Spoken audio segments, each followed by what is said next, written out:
All right, so when you go ahead to ABC Mouse, where the redeem code takes you, it then has you put your code in here, so you need to use the code that you get from your teacher.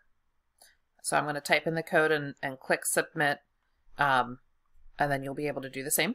Okay, so because this redeem code is specific to the COVID-19, it's letting you know that it's only a temporary account and that they'll notify you when the free access ends. And then you'll have the option to continue being an ABC Mouse subscriber or not.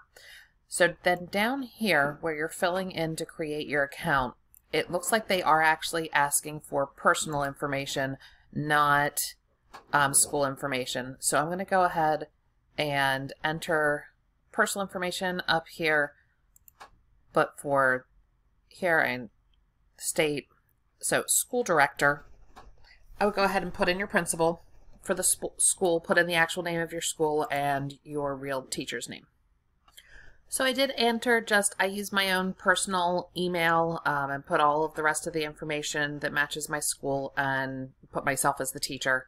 And it then brings you to this welcome to ABC Mouse. The mouse says hi, and then you can get started, which takes you to a survey. So the first part of the survey just wanted to know how you heard about ABC Mouse, and now it is actually asking for you to create a parent profile.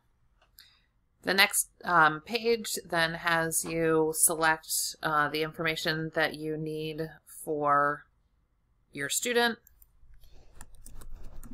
putting in their name, selecting a gender, and it looks like they just want the month and year of the student's birth, which then should match up with what grade they're in.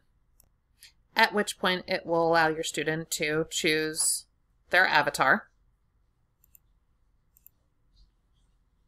And then they get to choose a hamster and a fish. And it ends up with a 4-minute strongly recommended video for you to watch on how to use ABC Mouse. And at the end of that, you can then go ahead and add another child. So if you have multiple children that are in second grade and lower, you can add them. And that will then end you up in your choices that you have between math, story time, a learning path, and learning at home.